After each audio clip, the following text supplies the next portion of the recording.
તો રાખડીના હોલસેલ વેપારી ઇકબાલભાઈ અનોખા સ્લોગનવાળી રાખડીઓ બનાવી છે। આ વર્ષે ઓપરેશન સિંદૂર એક નેશન એક ઇલેક્શનવાળી રાખડીઓ વિશેષ ટ્રેન્ડમાં છે। તો સાથે સાથે વ્યસન મુક્તિ, ધર્મભક્તિ, રાષ્ટ્રભક્તિ, બેટી બચાવો બેટી પઢાઓ, આયુષ્યમાન કાર્ડ 181 હેલ્થલાઇન તેમજ હેલ્પલાઇન 112 ઇમરજન્સી નંબર, રામ મંદિરના પ્રચારવાળી વિવિધ રાખડીઓ માર્કેટમાં ટ્રેન્ડિંગમાં છે। ત્યારે લોકો સુધી સોશિયલ મેસેજ અને સરકારની યોજનાઓ પહોંચે તે માટેનો ઉમદા પ્રયાસ ઇકબાલભાઈએ કર્યો છે।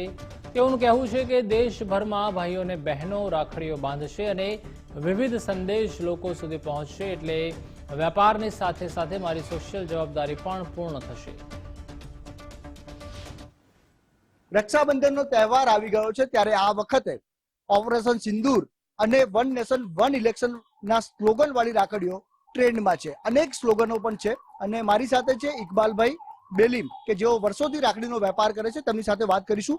ઇકબાલભાઈ, કેવા કેવા સ્લોગન વાળી આ વખતે રાખડીઓ છે અને તમે શું મેસેજ આપવા માંગો છો? આ ફરી નવા સ્લોગનની અંદર ઓપરેશન સિંદૂર વાળી રાખડીઓ બની છે એટલે એ રાખડીઓ અત્યારે ગુજરાત છે ને એ રાખડીઓનું હબ થઈ ગયો છે ને આખા હિન્દુસ્તાનમાંથી નહીં પણ વિશ્વમાંથી લોકો રાખડી અહીંથી ખરીદીને લઈ જાય છે। તો એની સાથે આપણા વિશ્વમાં મેસેજ પહોંચે કે આ અમારી રાખડીઓની અંદર દરેક જાતના મેસેજ હોય છે, એ મેસેજ પહોંચાડવા માટેનું એક માધ્યમ બની ગયું છે રાખડી।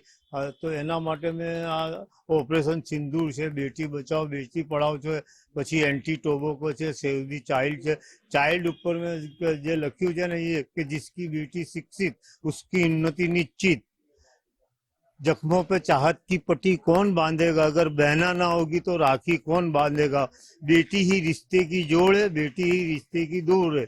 આવા સૂત્રો લખીને પછી દાખલા તરીકે આ જે ઓપરેશન સિંદૂર થયું છે એની અંદર જે તિરંગાનું જે તિરંગા લહેરાયું છે, તિરંગા લહેરાવાની અંદર જે સફળતા મળી છે એની અંદર એક જ છે કે આપણા અહીંના વૈજ્ઞાનિક પોતે આત્મનિર્ભર બનીને આજે ચંદ્રયાન પર બી આપણો તિરંગો લહેરાયો છે ને આ બે બહેનોએ બી આતંકવાદીઓનો સફાયો કરીને ત્યાં તિરંગો લહેરાયો છે। તો તિરંગાનું જે સન્માન છે એ એટલું મોટું છે કે સારે જહાં સે અચ્છા હિન્દુ સીતા અમારા, હમ બુલબુલે કે વો ગુલ સીતા અમારા। એક સારું કોમી એકતાનું પ્રોગ્રામ જાય છે, યુનિટીનું પ્રોગ્રામ જાય છે ને એના માટે મેં આવી ઘણી સ્લોગનો વાળી રાખીઓ બની છે ને આ રાખીઓથી મેસેજ મારા પહોંચે છે। રાખડીઓ ઉપર આવા સ્લોગન લખવાથી શું એમ આવો આઈડિયા તમને કેવી રીતે આવ્યો?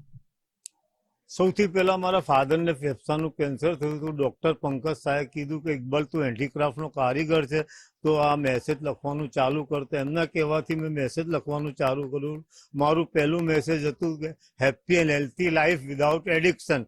તો એ મેસેજ આખા વિશ્વમાં પહોંચે ને એક જેવી પતંગને રાખડીઓ એવું માધ્યમ બની ગઈ છે આ બી મીડિયા તરીકે કે લોકોને એકબીજા બાંધે છે। આ બહેનો લઈ જાય ને બહેનો પડોશવાળા કે આ રાખડી ક્યાંથી લાયા આટલી સારી તિરંગાવાળી, એન્ટી ટોબેકોવાળી, એવી રીતે પતંગો છે એક કપાઈને 50ના હાથમાં જાય। તો મારું મેસેજ જે વિશ્વમાં ફેલતો જાય ને એ મારા બસ એક ધ્યેય છે।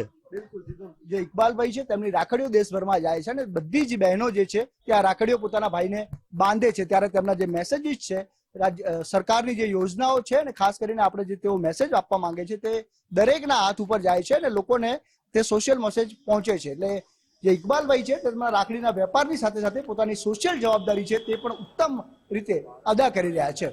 કેમેરા પર્સન યોગેશ ઠક્કર સાથે સંજય જોશી, ગુજરાત ફર્સ્ટ।